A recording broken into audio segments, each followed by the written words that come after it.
Hello and welcome. Thank you for joining us today. I'm Nick Kanoki, the Director of Technology for the Asset Leadership Network. And today's event, Advancing Equity with Asset Leadership in 2021, in the context of our webinar series 2021 National Issues. Before we get underway, I just want to thank ABS Quality Evaluations and Onuma Systems for being our patron sponsors, as well as other organizational members, as you can see here.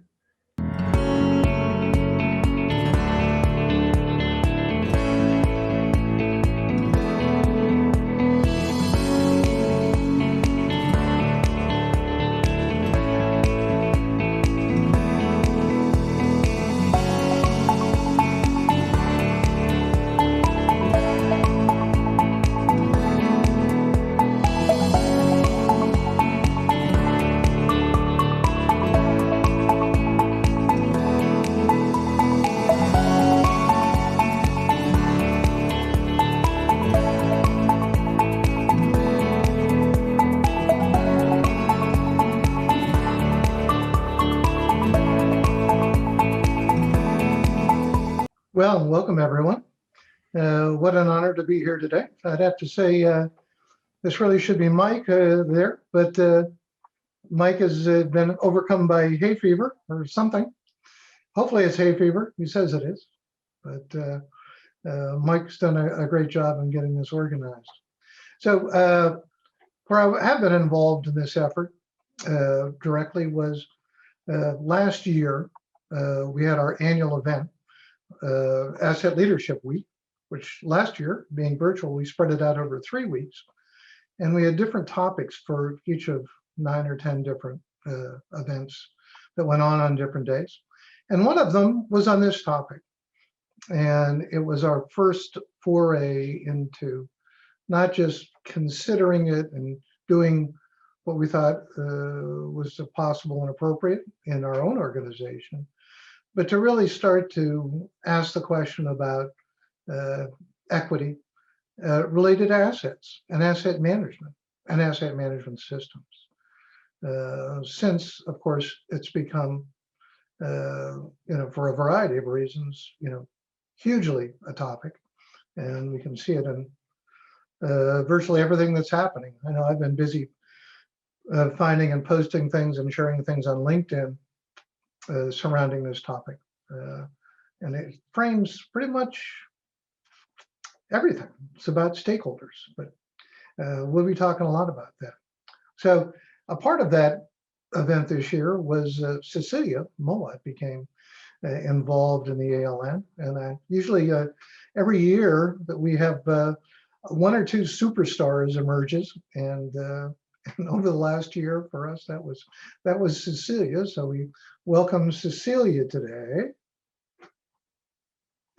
Thank you, Jim. And that wonderful smile too. I already mentioned Mike Bordenaro, who's is a great facilitator and a great person to motivate things and help make them happen and bring people together. Jennifer Zach is a good friend and an ALN board member in Uberlytics, which she and Tacoma Zach lead, are an organizational member of the ALN, and she brings a tremendous amount to anything she gets involved in. And then Malik Barami, I just met last week. I didn't even know he existed. What an awesome opportunity. We were both on a ASTM Committee E53 on asset management all day series of meetings. It was like 10 meetings, which is led by Rich Culbertson, who's an ALN senior fellow as well, and a board member.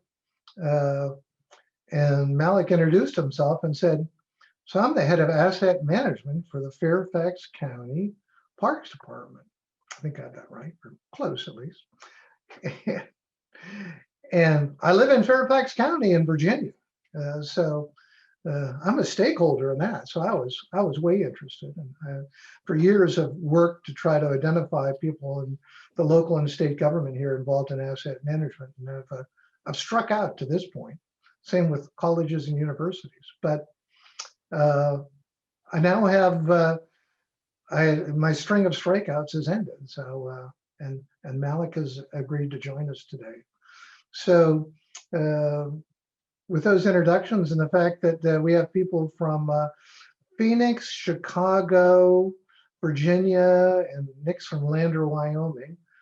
Mike's also from Chicago. So we have diversity in geography involved today to some extent. I don't know where California is. We'll have to work on that. But so I thank everybody that's been involved in this and done the work. And I've been pleased to sit back and watch it happen, which is awesome. So with that, I'd like to turn it over to Cecilia. It's helpful to unmute. Thank you so much, Jim. And I really appreciate the opportunity to be here with ALN again, and both the opportunities that my involvement from the outset with ALN have given me and the broadening of my perspectives. I've enjoyed, interestingly enough, finding a different definition for asset management than I had having been once an asset manager with McDonald's Corp. And I tell the story that my involvement with ALN comes through Mike Bordenaro, who I knew from many decades ago through the IDRC corporate real estate group. And when I heard that he was working on this, he and I have worked on other initiatives together before. And when I heard he was working with asset management, I kind of was like, well, you know, he's a writer. He's this, he's that. What's he doing that? I should be doing that. But I never got involved. And then he finally asked me to be involved when you were doing the Restructuring America conference, and I was thrilled to do that. And I'm going to put in a plug right now for the Andrew James Advisory Consulting Group, because both through doing the panel that I did and then through going through the certification course that Andrew James Advisory provides for ISO 55000, the professional certification, not the organizational certification, but the professional individual certification, I have learned so much. They provided that course, and it was one that was structured to walk you through ISO 55000 and yet let you work with it on a practical basis with other practitioners who were possibly using it in the course of their either consulting or their work. And they gave a very succinct course, but yet thorough, and provided lots and lots of resources to tie in to ISO 55000. And later we're going to talk about one of those tie-in resources when we get into the depths of our discussion. But I was pleased when I was asked to join the Advancing Equity Through Asset Leadership Network, or Asset Leadership Management, and looking at ways that we could look at providing equity. And, you know, I'll just do a quick definition that I had written up and on what equity is. Equity is promoting justice, impartiality, and fairness within the procedures, processes, and distribution of resources by institutions or systems. Tackling equity issues requires an understanding of the root causes of outcome disparities. So we're thinking about equity in the terms of what does that have to do with asset management? Well, when we look at ISO 55000 looks at asset management as an asset being something that the organization brings value to the organization and that the organization values. And management is a coordinated effort. Asset management is a coordinated effort to manage those assets.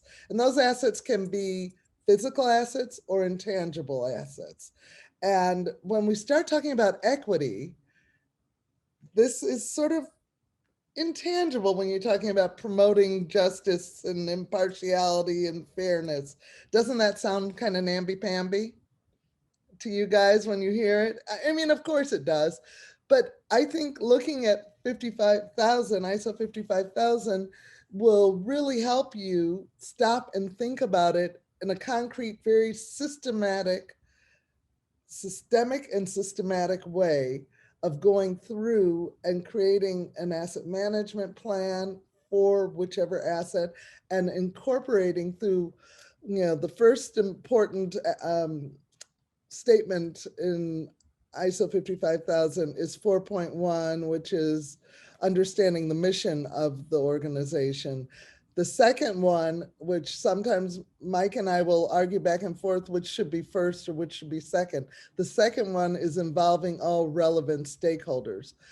We decided that looking at involving all relevant stakeholders would be the way to bring equity into play. Because if you include everybody, that's what inclusion is, including all the relevant stakeholders.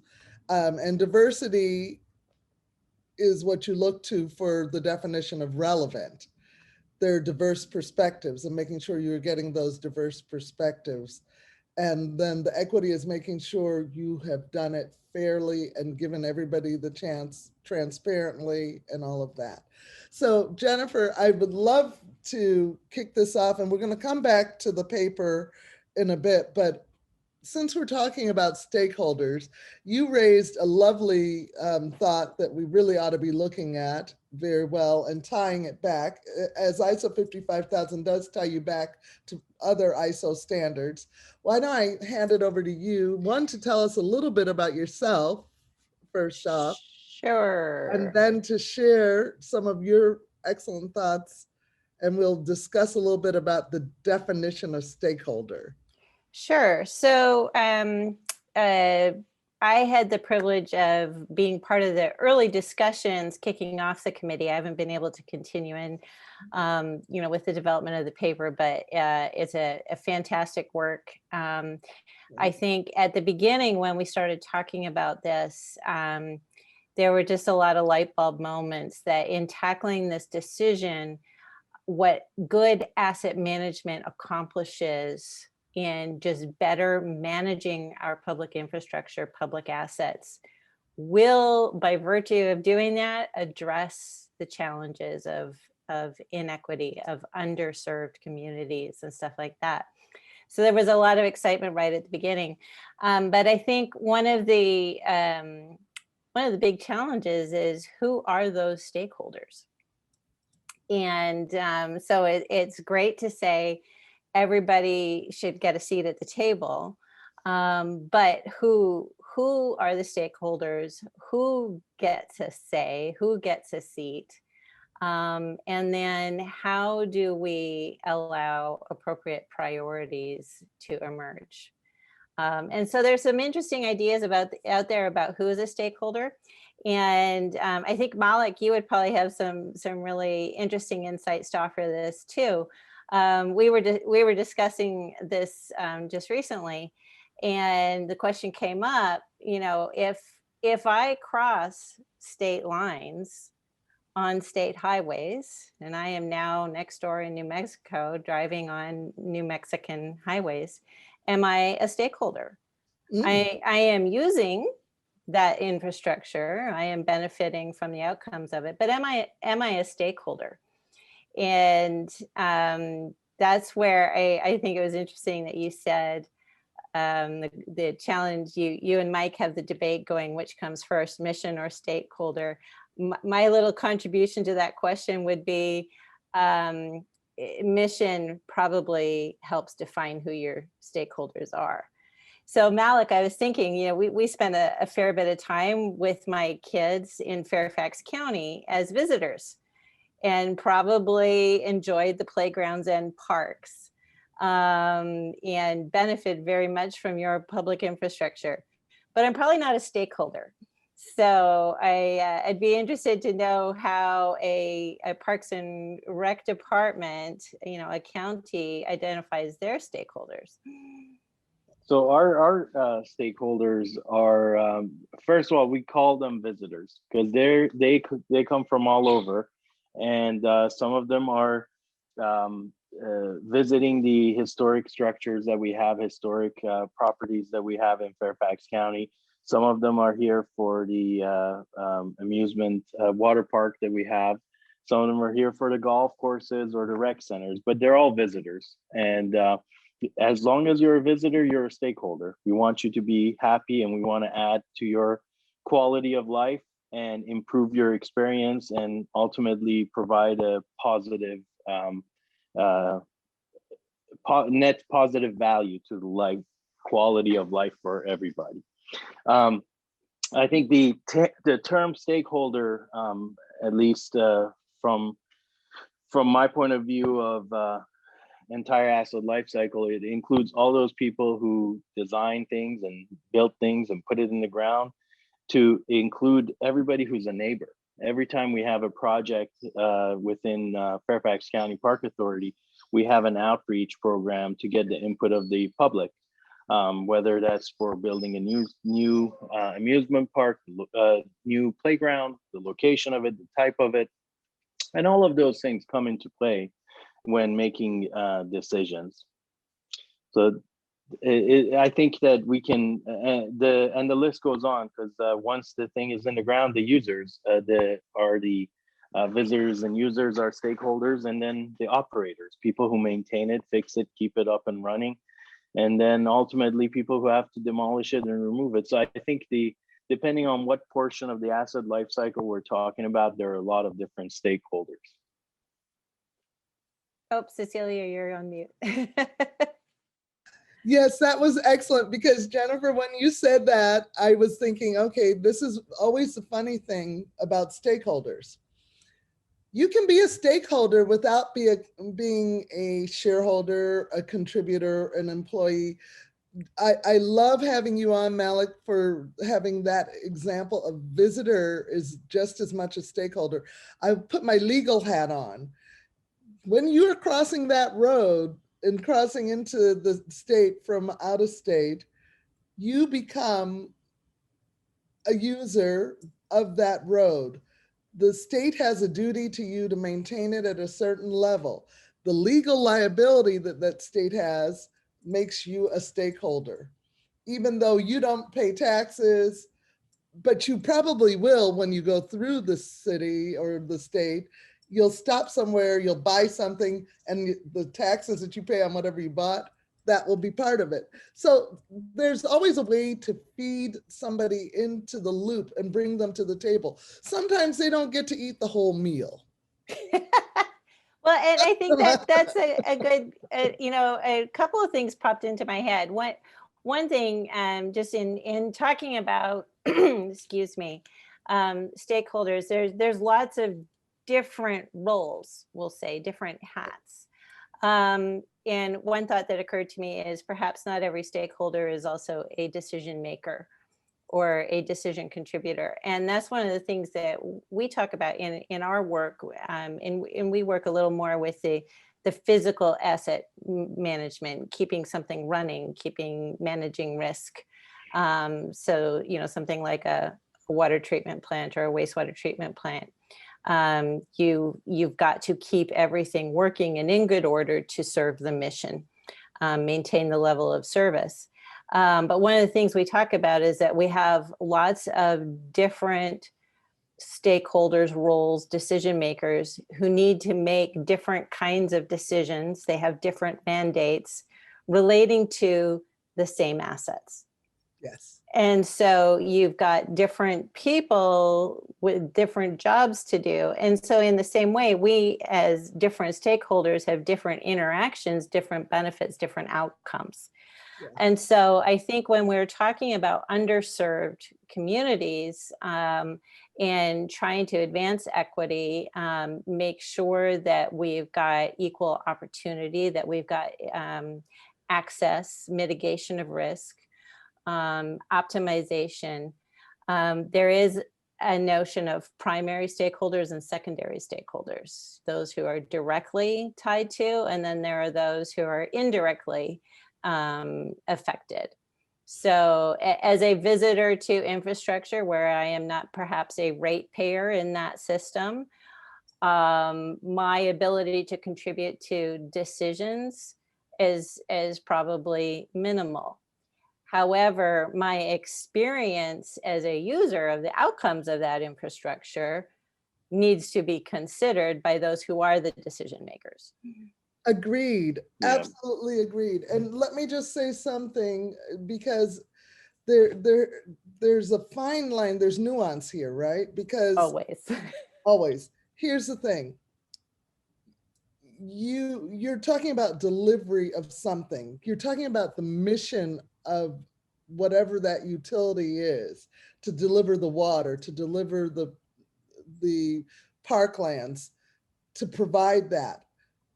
Ultimately, people are the end goal for that usage, right? The end user is always there. You need to be thinking about that end user. And when we think about it, I want us to also think about underserved. Doesn't necessarily mean poor. It can be underserved, can be underrepresented, it can be an area that is not popular. People go to the usual suspects and focus in on the voices that they always hear from. What the goal is with looking at the relevant stakeholders is to pull in the unusual suspects, the people that you don't see around the table, the end users that you might not have come to mind right away. So when I use the term end user, what's your mission as an organization? Who's ultimately going to use whatever your product service offering is? Who's going to use that? That's going to be someone that will be a stakeholder in my mind. Whether it's a stakeholder that's a rate-based stakeholder, a ratepayer, or a visitor, or just somebody who happenstance buys the product and or is given the product. Whatever it is, your end user, you need to think of them as a stakeholder who will have some input, maybe not through their voice, but through you thinking about them and their usage of your product, service, or offering. This is the key. They don't all have to come and be invited to the table because we can't feed everybody. But we can think about, if they're coming, what would we offer them? And are we offering the same level of quality? Or do we need to offer more quality? Because sometimes an area has an infrastructure that has been neglected, never built, whatever that may be. And then we have to add more to that area. Well, and I think that's the beauty of the ISO 55000 standard, in that there is the mandate to consider mission, and there is the mandate to include all relevant stakeholders. And so, you know, drawing that envelope appropriately and applying an asset management standard to our infrastructure will already, you know, move us, you know, miles ahead in asking the right questions and hopefully starting to address the right issues. So I think there's, you know, you had mentioned in an email, Cecilia, the executive order that's come out. Right. 13. And, you know, how could we look at bringing the ISO 55000 standard for asset management to this executive order that President Biden has issued to advance equity? And the answer is right there in, you know, mission and stakeholders. You know, when those start to be applied, then we already start laying the foundation for making better decisions and allocation of our resources and everything to achieve equity. I wonder what your thoughts are on that, Malik. So those are really good points. Fairfax County has an equity program and an equity office, and they collect data about the demographics of Fairfax County. What we try to do at the Park Authority's asset management program is try to take those data points and incorporate them into the program. An example of that, which we're working on right now, is the when they crunch the numbers through their methodology, they have created what is called a vulnerability index. And a vulnerability index takes into account a lot more, that, like you said, Cecilia, a lot more than just income. And the vulnerability index is by zip code. So what we do from an asset management point of view is we look at where is the asset located. When we're calculating the criticality index for the asset, which for us would inform the maintenance strategy as the level of attention that asset would need. One of the many parameters that we consider is the equity vulnerability index. So we work that vulnerability index number into the criticality for the instance of the asset, so that we can at least be aware of it. And as the methodology improves over years, we can adjust accordingly. That's fantastic. Criticality and risk is a huge part of our business. And one of the things that we are always working with organizations to recognize is that there are multiple constraints. It's not just consequence of failure times likelihood of failure, which is the typical calculation for risk. It's what is the impact on safety? What is the impact on regulation? What is the impact on production or uptime or something like that? So for that to be included in your assessments and ranking is fantastic. Really is. Thank you. I have wanted- a, Okay, ahead. go ahead. I wanted to ask you, well, go ahead with your point and thought. Because I was gonna give you guys a real life example of the involvement of stakeholders and how you can have differing points of views. So we have a lot of trails throughout Fairfax County. Some of these trails are gravel trails. By nature of the way over the years the county has developed, a lot of these trails are in what is called resource protection areas, which are a lot of flood land and parkland and vegetated land. And what happens is when we get big storms, some of the trails get washed away. So the gravel gets washed into the stream and it has to be replaced. So at that point, the stakeholders, who would be our operations folks, would have to go in and reconstruct that portion of the trail that got washed out. So over the years, we try to keep track of the problem areas, and when there is opportunity, we weigh the benefits of, should we change the trail from a gravel trail to an asphalt trail?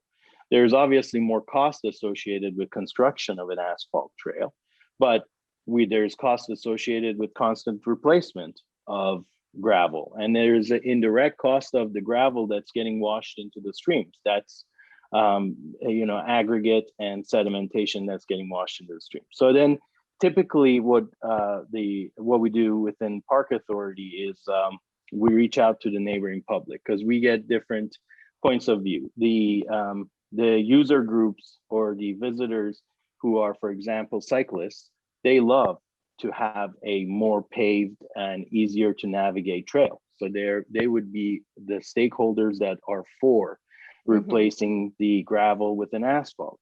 The neighboring families who have toddlers who want to just take a stroll down the trail and have it be quiet and calm would like to not have cyclists go by them fast and quickly. So again, right there, you have two different stakeholders. And there's a group that doesn't want to add more asphalt into nature and leave it to be more natural. So the concepts of the stakeholders and everybody having a different perspective that they're passionate about, and having them at the table to be heard and share the reasoning behind it is included in that approach for asset management. So ultimately, the decisions end up being made at the Park Authority board level for certain projects, but all this information is captured. And talking about asset management life cycle.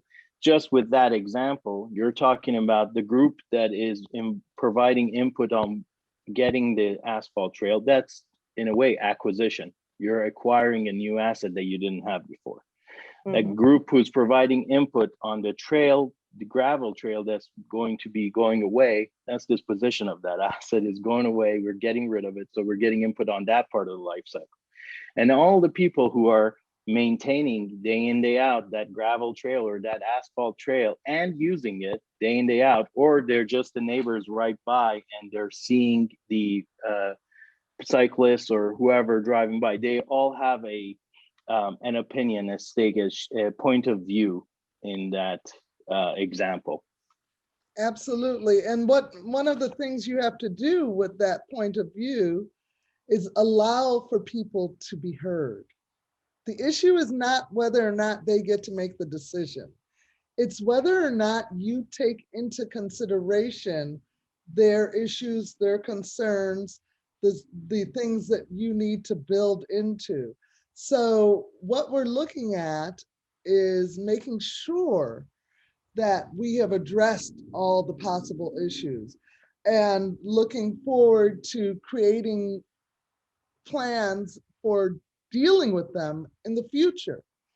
I'll go into that later, but because I know we're not going to have you for the full hour, Jennifer, I wanted to have you share a little bit about when you worked with, for instance, your clients like Raytheon, and you're doing their work with ISO 55000. Did you have an occasion to deal with stakeholders with what you were doing with them? And Sure. Just a matter of background. Uberlytics worked to help Raytheon get ISO 55000 certified in 2019. Now, definitely the question of stakeholders is very central in figuring out who all the stakeholders are and effectively ranking priorities. You know, everybody's got competing points of view and competing urgencies. And so who gets paid attention to first? There is unfortunately a ranking, because ultimately there's got to be a decision made. Like, is it going to be asphalt or is it going to be gravel trail? And some people aren't going to be happy. So when you're in a for-profit environment, even though Raytheon interfaces very much with the government, and government is a huge stakeholder, at the end of the day, in a profit environment, usually your shareholder is your leading stakeholder, because your bottom line is the bottom line. When you take that to public infrastructure, instead of looking at profit and bottom line, you're looking at level of service. right. And so what is the level of service that is being delivered? How do we make decisions to secure that level of service, sustain it, maintain it, and perhaps we'll have a mandate to improve it. And that's when we're talking about all the end users. But absolutely, you can't have a discussion about asset management. You can't have a good discussion about asset management without looking at your stakeholders. And that is absolutely foundational to the beginning of setting your asset management program. So I do think when we come to public infrastructure, that idea of level of service, not everybody grabs that, but that's the mission. Why are we here? And what do we do? And how do we have to do it? What is the minimum acceptable, or what is our minimum mandate? When we're talking about a water plant, our level of service, we must deliver consistently safe, clean water to all of our customers. And so that's our minimum level of service. Then we make decisions about maintaining, repairing, replacement, capital projects, and everything based on how do we sustain and secure our level of service. Right. And I get worried when you use the term minimum, because Yes. it is not truly the minimum. The ideal is that you will provide and deliver safe, quality water throughout and have it accessible to everyone. Right. So minimum is actually the term that's usually used in Right. that context. Right. I know. The idea is that there is a threshold below which you cannot drop. Anything you do above and beyond that exceeds is good, but that also brings in the question of value. If I can go way over the top and spend all kinds of money to achieve a level of service that is above and beyond what is required. Mm. And is that a good use? Am I delivering actual value from my assets and my resources? Could those be allocated better elsewhere? And so I would argue that minimum level of service is actually an appropriate benchmark, because we want to hit that threshold where we are doing what's appropriate, and using our resources wisely, which is really what asset management's all about. Well, and I would agree with you, and I would just do a little caveat and hook to it to be optimal or optimized, because you're absolutely right. You can spend too much in an area that doesn't give you that minimal threshold of what your mission is, and that's to provide clean and safe drinking water. Or whatever Whatever, mission whatever, I'm that just saying water. infrastructure is. Yeah. Because water is so much something that we all need, and we're all 75% water. So if we don't get good water in, we're not going to have good water to go out. But I would love to hear your other thoughts in terms of, as we look at, and I know I'm going where I'm going to lose you in how many minutes? A few minutes. I'm going to pop out of here in about 4 minutes. I'm sorry. That's what I thought. But you know, and looking at, and Malik and I will continue, and we're expecting, I hope to see Hugh St. Clair join on the call, and we'll hear from him as well, because he loves to talk about level of service and has a passion for it. But when we look at advancing racial equity and support for underserved communities through the federal government, which is the executive order, the first order that President Biden signed, Executive Order 13985. It was ironic for us because we were thinking, when we were doing the working paper, advancing equity through asset management, we were thinking we wanted to get that into the Biden administration's hands because of the fact that they're building back better. And the best way to build back better is to start with a plan to deal with all your assets. What are your thoughts on having taken a look at that? Anything jump out at you? From the executive order? Yeah. Yeah, section 4, identifying methods to assess equity. Right. Says the director of OMB shall study methods for assessing. And that section goes on to describe it. You just go, okay, ISO 55000 would give you an excellent framework for accomplishing that. So I'm super proud of the leadership that is already being exhibited by the Asset Leadership Network. I think we've got a great opportunity to contribute to this super important conversation. And so as both a member, as a practitioner, and as a board member, super proud of the work that this team is doing.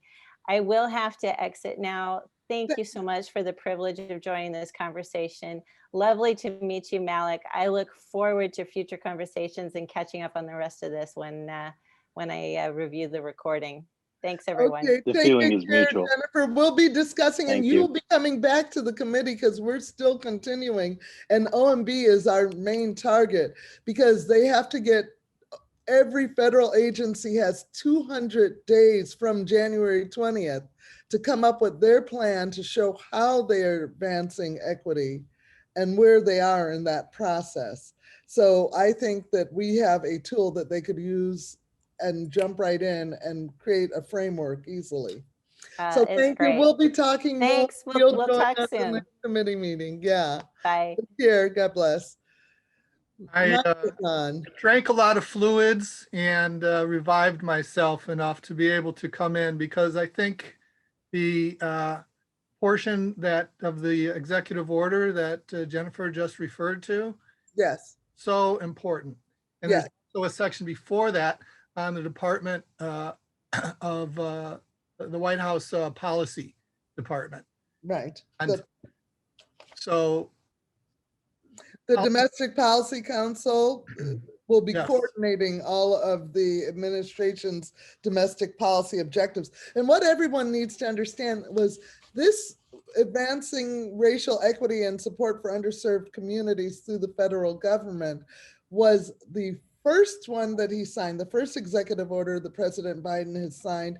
There are several that raise the issue of equity. Michael, you had an actual comment to make or beyond that, or did you want me to speak more on the role of the Domestic Policy Council beyond that? Yeah, just that we have already been working with OMB, Right. meetings with OMB. Many people from OMB are subscribers and pay attention to our events.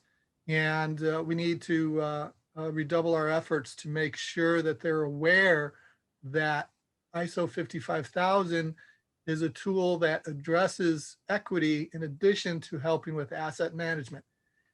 Absolutely. Concepts, they're clear to us. Yes. Many people say, how can a car be a truck also? Well, an El Camino has it's a car and a truck. How can ISO 55000 help with assets, and how can it help with equity? Well, what Malik has helped us understand is if you're managing your assets properly, you're managing them equitably. You should be, because if you're managing them properly, you're asking who are your relevant stakeholders, whether it be the end users, the employees, the vendors, your senior leadership. Everybody has to know what the mission of the organization is for the particular asset in mind and understand their role in achieving that. And so managing it properly means that everyone is aware of their role and their part in being part of the puzzle. And that's really important. Malik, as you have done this work with the Park District, how does that translate down? Do people have that as part of their role? Do they understand that the equity policy is part of what they have to deal with too? So I actually have not read the executive order yet, but I can tell you that equity is a huge goal for Fairfax County as a whole, and Park Authority as an agency also holds that paramount to in our operations, and our operations includes inclusion and equity, and the programs we offer, because Park Authority offers, for example, programs for classes to take for everybody and for the users, visitors, and equity, inclusion would be including people of different ability, making sure that the programs are inclusive and allowing people to be there, and the diversity of having the different ethnic group, people who speak different languages, providing them the ability to read the information or receive the information in other languages. So I think the concept of equity, and at the risk of, everybody may already know this, but at the risk of repeating it, being equal is not the same as equity. Equity is, you have people of 3 different heights who are trying to look over a wall. And this is something that I'm sure some of you have seen the cartoons of, but they need different height ladders. If you gave everybody a 5-foot ladder, the tall guy has too much. The really short guy still can't see. And the guy who was in the middle maybe can see. But we would need to tailor that so the height of the ladder is such that they can all see over the wall. So when we're talking about equity, that's what we're talking about, versus giving them all equal shares of a ladder height. But what we try to be cognizant of these differences and educate ourselves and our staff on the differences, and to make sure that we can provide services and assets that are taking these things into account. So what I can tell you is that the example of including the vulnerability index is something that we're proud of.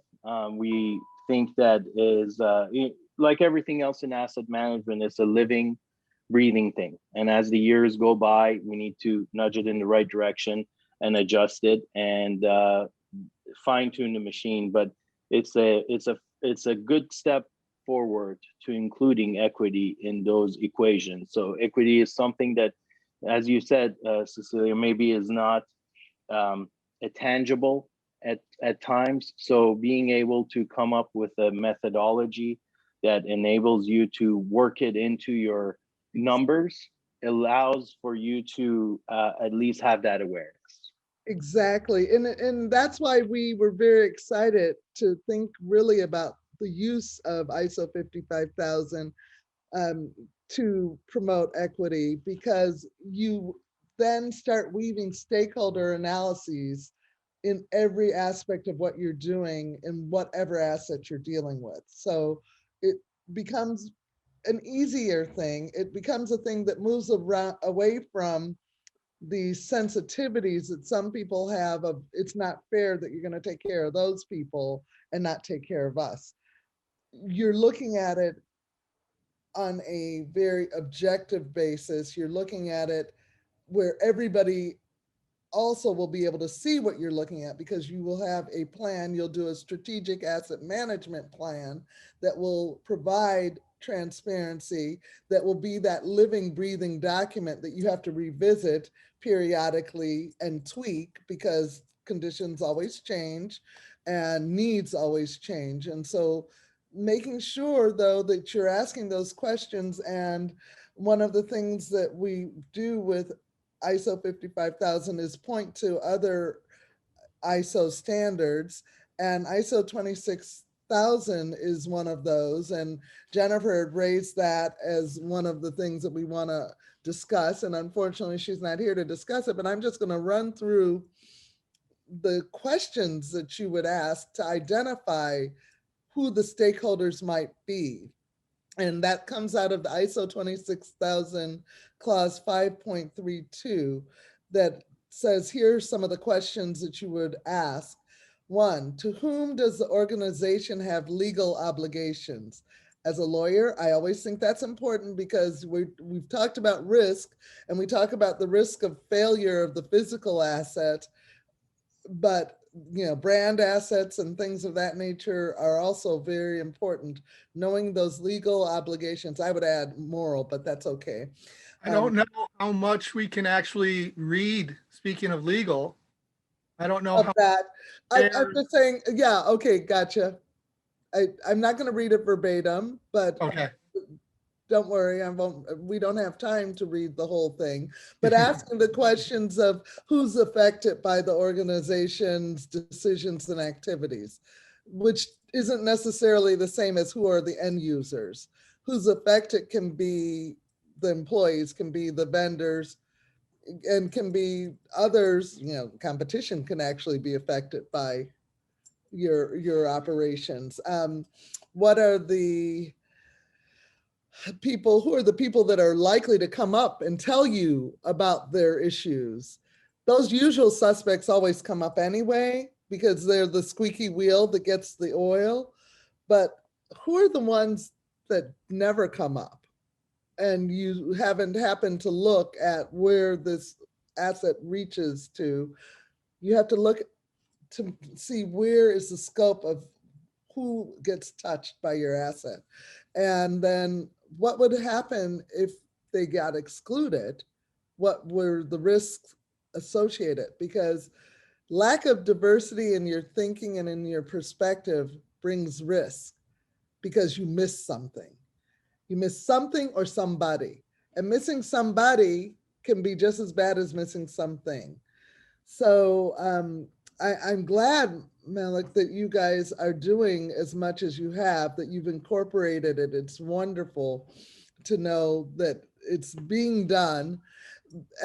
You don't use ISO 55000, but it's being done. And one of the things Mike likes to talk about is the fact that ISO 55000 is something that is simple. It's not a new wheel. It's just showing you the wheel and showing you the spokes of the wheel and letting it be clear. And Jim Dieter and I have this discussion where I say that ISO 55000 is common sense some of the time, but also common sense is not always commonplace.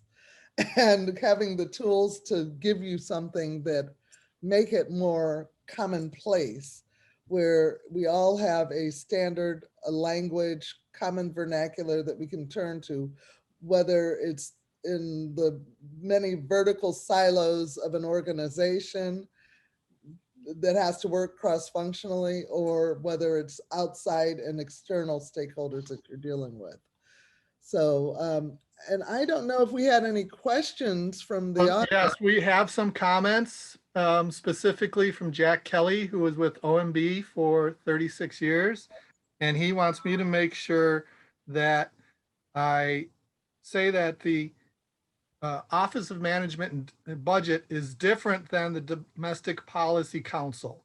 Both are parts of the executive office of the president, but they have separate roles and authorities. And to me, that's good, because now we can take this from multiple angles at the White House. Right, And that's right. And for Jack, if he's not looking at it, so Section 3 deals with the Domestic Policy Council, with the DPC leading the interagency process, but it's the director of the Office of Management and Budget that shall, in partnership with the heads of agencies, study the methods for assessing whether agency policies and actions create or exacerbate barriers to full and equal participation by all eligible individuals. So go I ahead. think that our committee would do well to show both of these entities that many federal agencies are already using ISO 55000. Many of these agencies have spoken at our events and said that many people should be using them. Right. I expect that we can help facilitate connecting, networking the people who are using this with the people who need to establish policies and procedures.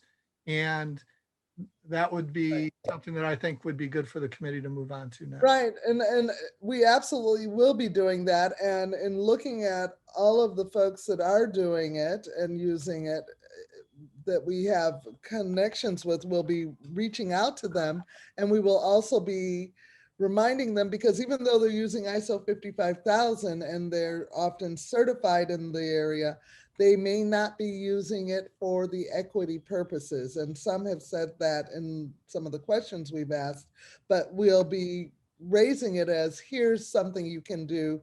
Here's how well it works to get the mission done.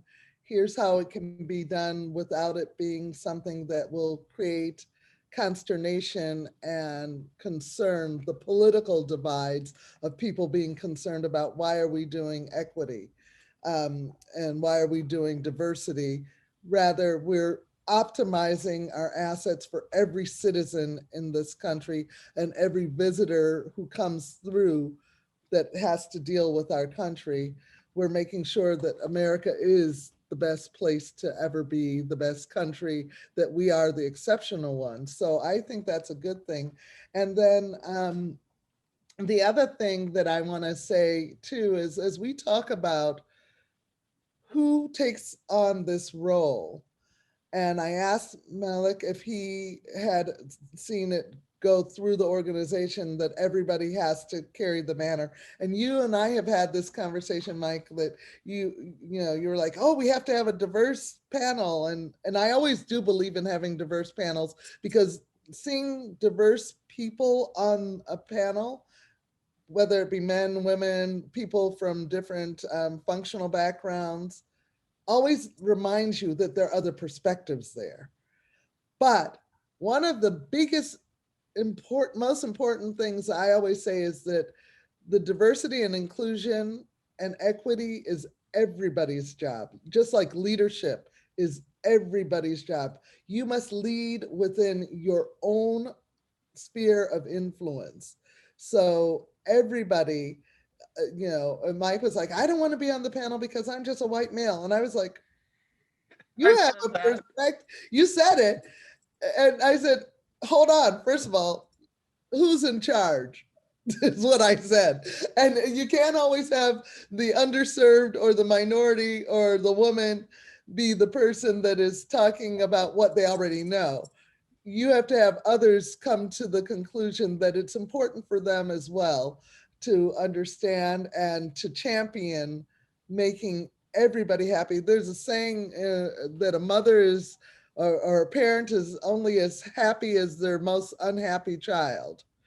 So that thought being that everybody needs to be involved. We want to be with neighbors that are happy so that we can be happy. Because when you have an unhappy neighbor, they always create problems for you. Yep.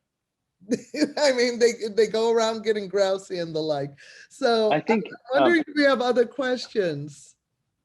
I just wanted to add real quick that when we talk as a holistic point of view with the different stakeholders, be it the folks that design, plan, construct, and put the asset in the ground, or the folks that maintain it and fix it, and or the folks that take it down. When we talk with these different stakeholders, we want to highlight to them that we are not asking you to do anything different that you're already doing. All we're saying is let's capture and communicate what you are doing, and so that the other folks, other pieces of the puzzle can have an awareness of the whole picture and how it affects all of us. That's right. Oh my God, that is so perfect because that is exactly the point. Mike would say it all the time. They're already doing half of the things of the shall statements in ISO 55000. Most organizations will already be doing them, but they have just not formalized and identified it so that everyone knows. And this is the communications piece of it that makes it important, making that common communication, common sense, everybody knowing who's on, what's on first, who's on second. I don't know who's on third, but I know that Jim Dieter and Nick Kanoki are here. Nick Kanoki are here, which means we are wrapping it up. So I get 30, I want 30 seconds. I'm giving you everything. I just want to say this was awesome. And part of what made it so awesome was this wasn't a gripe session. This was a solution session. It'd be real easy to have this conversation and talk about all the things that were wrong and where it isn't happening. This was both a theoretical and real world solutions on how to understand this issue and to make things better in the future. So, thank you, all of you. Jim, and I'm not here to cut anyone off, but I would like to just say another thank you to our panelists today, our presenters, and then also to our sponsors, because again, we could not do this without their support. And the Andrew James Advisory, we want to especially highlight, so I'm going to play a quick 30-second video from them about their upcoming courses. And I say take the class, it's really worth it.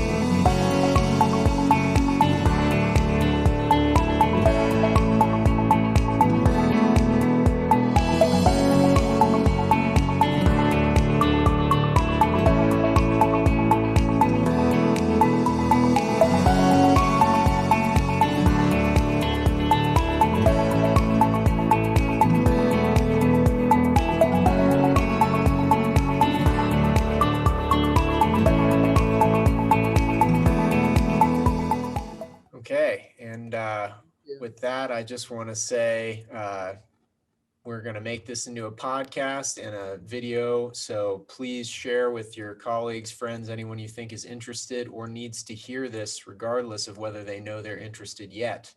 There you go. And then just a quick plug for next Tuesday's session, the ALN National Asset Leadership Strategy. That will be Tuesday at 4 p.m. Eastern as well. And back to you guys for whatever you want to do. If we want to go into overtime, it's up to you. I would like to say that Malik is going to be a guest on ALN Thursday at 4 with Jim in the near future. And I really look forward to that dedicated conversation with just between the two of them. And then this Thursday, we're going to have Bill Brote, who is an experimental facility manager for NASA. So it is rocket science. Asset management is rocket science sometimes. On that note. Thank you. And then Malik and Cecilia. Thank you. Thank Would you. like to make any comments, final closing? Well, Malik, first of all, thank you for joining us. Really appreciate having your stories that you could share and having a perfect example of how it does really work. And then Mike, we will be moving the committee towards making outreach. Jack, if you're still out there, you can help us in any way to get through OMB's organization so that we can get it to the right people and start having these conversations, because it's a tool that'll make it easy or easier to begin the process of going through and identifying where the equity disparities are. And just to remind everybody that equity, that whole concept of fairness, is something that we all should be concerned with, because we should all be concerned. We are our brother's keepers in a different way. I think we should be our brother's keepers, and especially our sisters' keepers too. Yeah, the COVID has taught us that we need to care about all the folks that are in our community, all the businesses that are in our community. We need to consider the assets of our community much more holistically and be more inclusive in what we do. So in all seriousness, we do need to care and make a difference and understand that interconnectedness, interdependence, and build on it. And I just want to thank you guys and thank the Asset Leadership Network. I think this is an example of what we're talking about, is bringing the different perspectives and points of view together. So I think it's fantastic. Thank you all. Thank you. Thanks, Jim, for the opportunity. Thanks, Mike, for always making it happen and for being here even under duress of physical ailment. Hay fever, but it's spring. It's spring. So hay fever is good in spring. God bless everybody. Be well. Bye. Thank you. Bye-bye. Thank you so much. Thanks, Nick, for Thanks, Nick. organizing us. Thank you. Ciao.